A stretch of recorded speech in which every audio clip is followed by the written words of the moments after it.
kicking it off. Are we going on 3?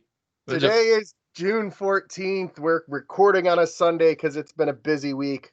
Maybe not for teams, but for us. My name is Jay Leask. I'm Craig Jenke. And this is This Week in Teams. An on-the-spot podcast. Yay. Yay, us. Craig, how you doing, man? Craig, you look a little sunburned. You okay over there? I am. I got up and I ran this morning, and I biked this morning with my daughter, or this afternoon with my daughter, and then I've been working out in the yard all day. Good for you, man. So...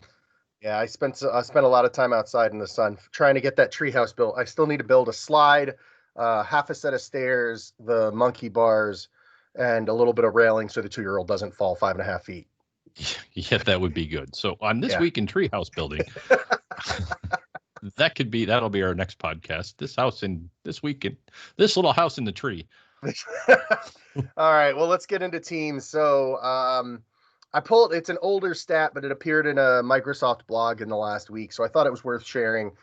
In the month of March, I know we're back to March already. Yeah. Microsoft saw 1,000% increase in video teams and video calling with Microsoft Teams. That's pretty cool. It is. I know, like you and I have talked about this a bunch. I don't want to harp on it too much. I know that I've done a lot more video Teams calling. So I'm not surprised.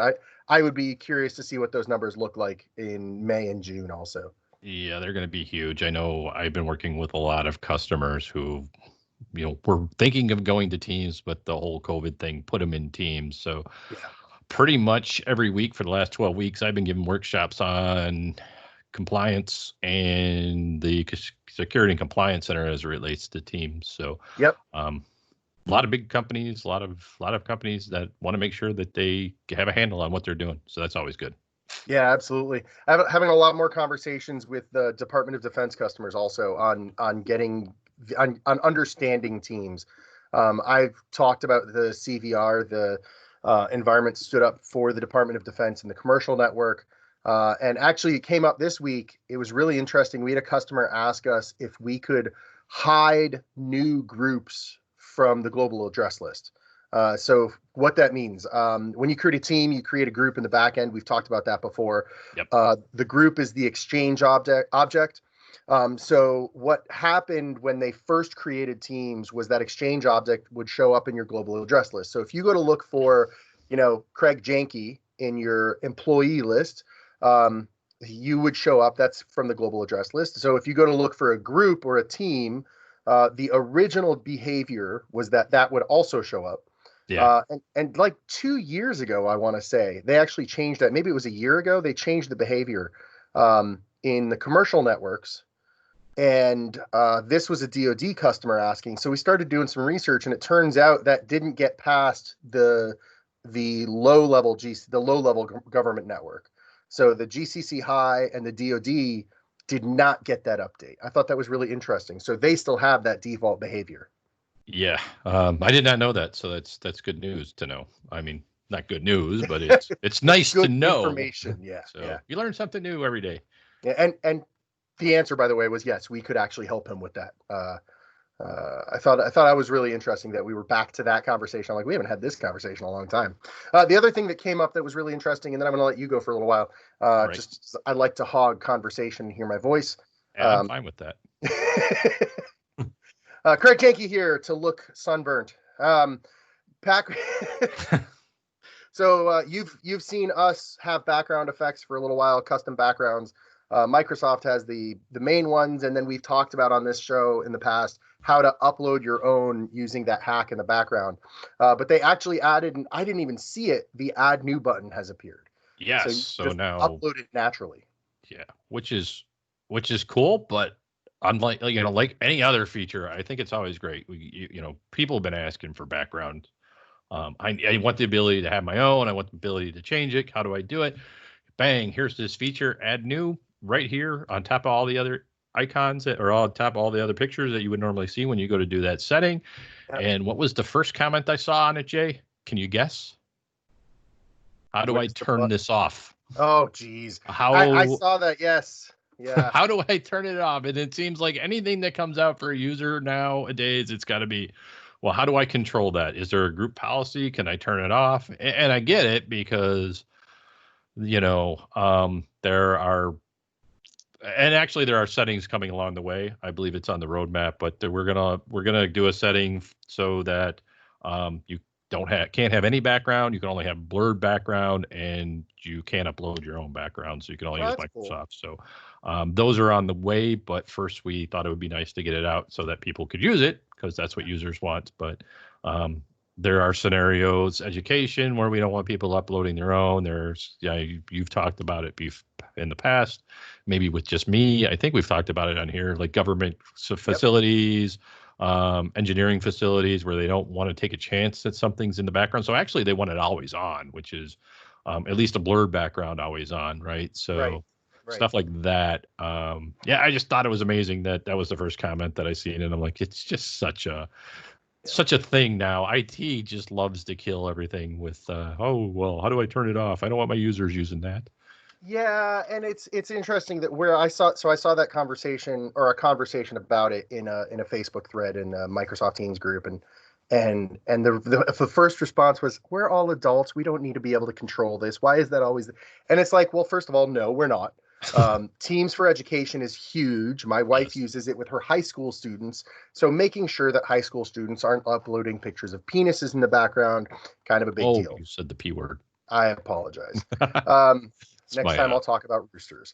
And then, but also, I think I've mentioned it on the show. Even is we have a DoD partner of ours who they rolled Teams out, and they had a bunch of enlisted men create teams with childish, we'll call it childish, not PG-13 names in the and it's like, yeah, we're all adults. It doesn't mean we're going to all act like adults.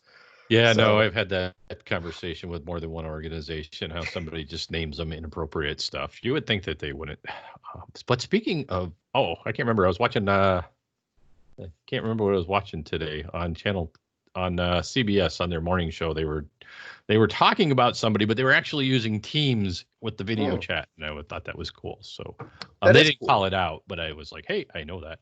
Yeah. So I know that. I Yes. know that place. I know how that works. That's funny. So, Craig, talk Um, to me about Teams for free.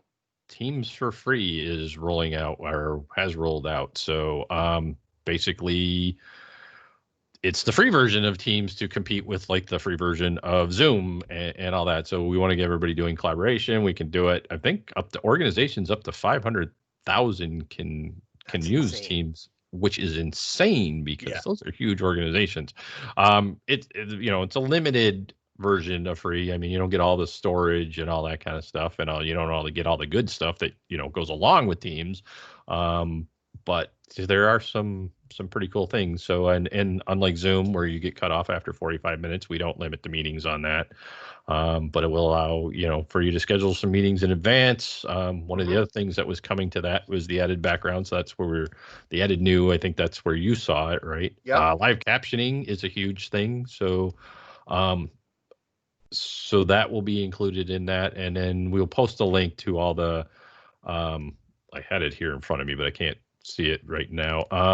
The particulars on the storage Yeah. limits and stuff like that. You get some storage, you don't get a lot, but enough to do some good things. I mean, depending, Yeah. if you're not open light, if you're not I think it was like 10 gigabytes per team and 2 gigabyte per user, personal user or something. yeah, which is a Yeah. I fair mean, amount of data, well, and if you think about it too, this is right. This is to compete with Zoom, right? and Zoom doesn't have file storage, and Zoom No, doesn't so have like scheduling meetings and live captions. And you mentioned the 45-minute cap on Zoom. There's no cap on the Teams meetings. You schedule it up, which, like we went to a virtual baby shower this weekend, and 42 minutes in, a notification popped up that the person running the meeting had extended it. Like right. they had to pay to extend it. I'm like, that's just. I mean, I get it. If you're giving away a free service, you have to draw the line somewhere. But so if you're considering it, I would look at free Teams, because that's pretty cool. Some cool stuff coming with that. Yeah, the live captioning is pretty cool too. Yeah. We have been so much. Microsoft has been just head first into accessibility, and how important it is to make everything accessible to everybody. So we've been doing a lot of training, a lot of that push internally when you're doing things like could have done this here, didn't think about it. Supposed to be thinking accessibility first, but things like when you're putting images in email, when you're putting them in PowerPoint, making sure there's alt text for people to do the readers. When we're doing meetings, to be sure to ask if we need to turn on live captioning so that, in case there's a hearing impaired person, so it's easier for them to read. So that's really something that Microsoft is trying to drive from internally, just accessibility first. So again, that's another little thing you see there with the live captioning that not all platforms provide, right? Or at least not for free. Yeah. So the other thing while preparing for this meeting, because we mentioned this last week, news is light right now. I've noticed that Teams news comes out every 3 to 5 weeks. And we're in that low period right now. Which makes a weekly show kind of difficult. I've got changes for that. We're gonna work on that. Okay, all right. Well, I look forward to that. But in the meantime, so I was skimming back through the What's New in Teams article. That's every time there's a new update, the Microsoft team puts content out there, and there are a few that hit hit me as kind of interesting. The first one was obscured phone numbers. I think you and I've talked about this as coming out, but I've actually seen it in the wild, which is nice. So it shows you the last 2 digits, but it actually asterisks out everything else, so that I don't suddenly get someone's personal phone number. That's a nice little security feature there. Yeah. The other one that I thought probably. Yes, I imagine that is a major privacy thing. Yes. The other thing I thought was really interesting was that group chats cap out now at 250 people, which I didn't know there was a cap at the number of people you can have in a group chat. So that was surprising to me. That does make sense to me. Actually, I thought it might have been 100 thinking about it. Okay. But it does make sense to me because team meetings cap out at 250. So if it keeps the same, then that would make sense. So also on the roadmap, I believe that's going to get pushed up from 250 to 350. And I think that's out. So that's in the pipe. I don't know when that's going to get formalized. But I know that's definitely people have been asking for that to increase. 350, that's a particularly unusual number. It's not a quarter, it's not a third, it's just random. It's up 100, I think. So okay. I know that you never know what they're going to come out with, but that was the goal. So cool. And it's on the roadmap for increasing that, and then they will see. I think it's one of those they're going to bump up and keep bumping up when they need to. But okay. The other piece that I thought was really cool, because I didn't know this came out. If you've ever opened Teams and you were offline, you've been frustrated by the fact that it just tells you can't connect and you can't access any of that offline content. So I thought this was really cool. I think it was either on the 5th or 9th of June, they announced that you can now access pinned chats and channels offline, which I have to test that. I really want to see that. But I'm really excited by that one because, like if you get on an airplane or something like that and you haven't bought, the GoFobo or whatever it is for flight internet, just to be able to see that is particularly helpful. So the thing is, you're going to have to remember to pin them, right? So sure, but I've got my CTO pinned, my direct manager pinned, and then I have my tech team, my immediate team pinned. So. The conversations I access the most. That reminds me. So we're talking about pin, but the little toolbar on the left-hand side of Teams where you can check for activity. It's got your little calendar. It's got your teams. I think this was announced at Build, but it was one of those that I didn't see a lot of fanfare. But for me, it's nice that you can go add apps there and pin them. So like the Yammer app, and what's a really cool app that a lot of people don't pay attention to. There's a help app. So I pinned that because it's got one really neat feature that I like, and that's the what's coming next. Right. So if you want to keep up to date on what's coming out, you don't want to wait for me and Jay to tell you. You can just pin Lon, he's talking to you, Lon. Yeah. So you can just pin that app to the side. So I think that's actually a really cool feature that didn't get much fanfare. Or I didn't hear a whole lot about it, but I like the ability to pin my own apps to the left-hand side. Yeah, I've got Planner pinned there because I've been running Project Manager on a couple of POCs. So that way I can pull that up for any of my status meetings really easily. And then I've got, what's the other one? Oh, you mentioned Yammer, which Yeah. don't search for Yammer in the apps, search for Communities, which has the Yes. Yammer logo. But that's the new branding. So search for Communities and pull that up. And actually, that does make me more interested in using Yammer because, Yeah, I do use Yammer now that I don't have to bounce over to Yammer to do that. So, yep. still trying to figure out how I get Outlook into it, but if I could get Outlook, that's the only app I'd ever use. But I know that's they're working on it. Don't have any time frame on that. I don't know. I mean, all I know is they're working on it. So Do you mean to tell me, Craig, that Teams isn't meant to kill Outlook altogether?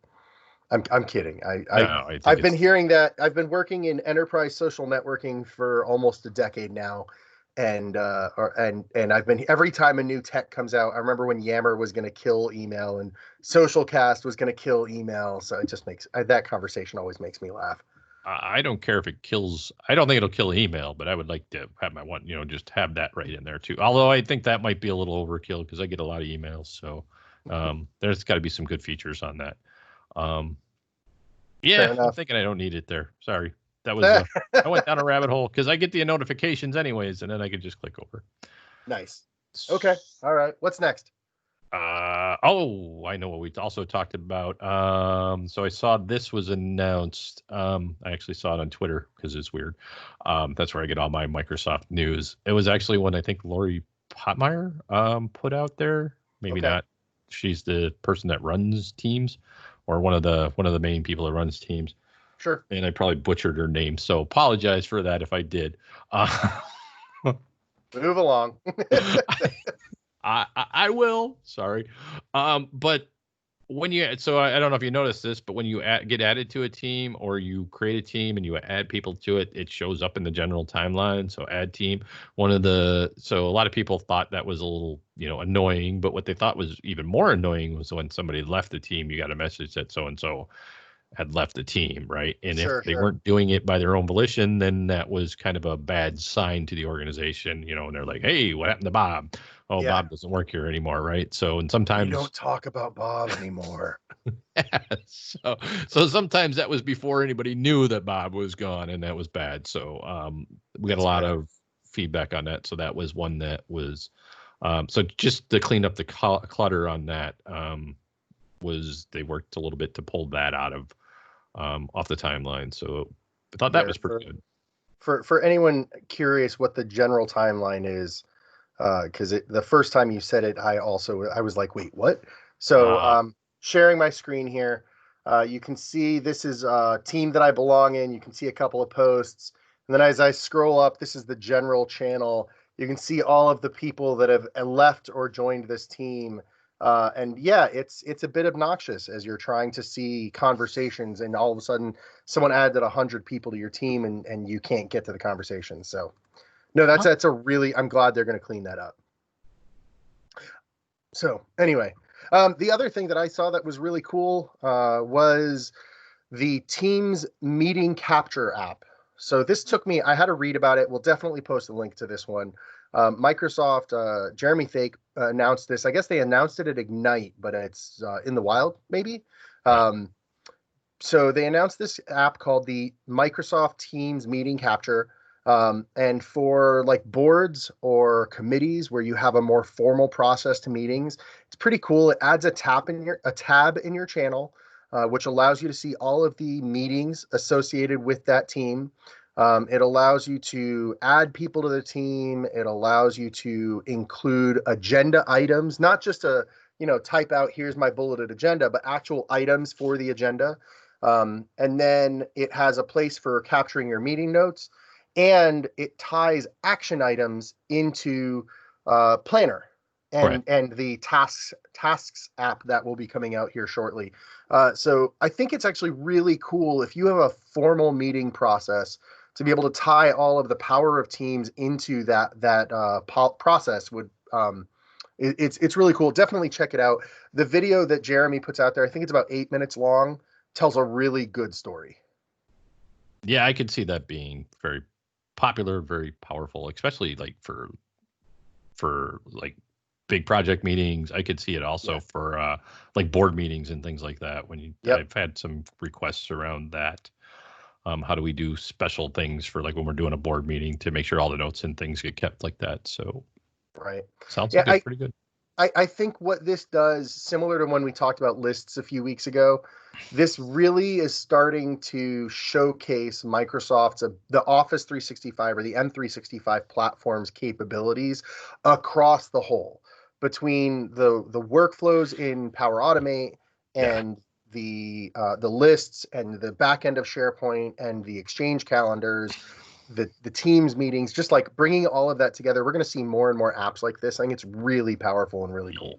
Yeah, when I see this and hear you say things like that, I remember seeing Jeff Tepper put some stuff out there on the social media networks. So Twitter and LinkedIn, he's put a couple different things. But for those people who don't know, he's basically the guy who invented SharePoint, but he's the guy in charge of SharePoint and Teams right now. And he basically just said, I wish I could show you what's coming. He's like, we've got some really cool things coming. So I look forward to that. That should be awesome. And then I think wrapping up, we have an announcement. Well, it's not our announcement, it's Microsoft's announcement, but coming June 16th, a Teams for Education Ask Me Anything. So if you work in the education space and you want to ask somebody something, if you want to ask Microsoft anything having to do with that, there it is. If you want to ask anybody anything, you might want to be there. So if Microsoft hosts a lot, the AMAs that Ask Me Anything, it's a really good opportunity for anybody, whether it's IT or end user, a teacher, a student, to ask questions and see what other people in that space are doing. So really cool things. Yeah, cool. Along those lines, so just a couple weeks ago, we did but Microsoft did a tech governance tech talk. Yes. That a couple of my coworkers presented, but I sat on the side and fielded questions and answered the questions in the Q&A. So it was a live meeting. They presented, and I was answering people questions. We had over 100 questions asked. I answered probably about 20 of them. So that was pretty. Look at you. Yeah, yay. I actually got some props for that. But coming in August and September, we're going to be doing 2 more. So in August, I will be presenting little Teams Live on that. And then in September, I will be doing Power Apps and Flow and how they integrate with Teams will be my portion of that. So awesome. Speaking of upcoming, last thing from my side, at least. So Shift Happens Con, I've mentioned it before. The industry conference that's run by AvePoint. It is not this week, the 15th through 20th, but next week. And I've got a presentation. There's about a dozen and a half presentations throughout the week, all case studies of how to modernize your internet and using M365 and things like that. So so that's what I would say if you're thinking that you should. I'm thinking you should attend if you're a listener, because everything I get asked is how do other companies do it? So this is a conference that shows you how other companies do it, right? So. Yep. Cool. All right. Well, until next week, this is Jay. And that's Craig. We'll sign it off. Have a good See you next time. Something. I don't know. We'll come up with a better. Something. One of these days we'll have a proper thing. Goodbye, Craig. Bye.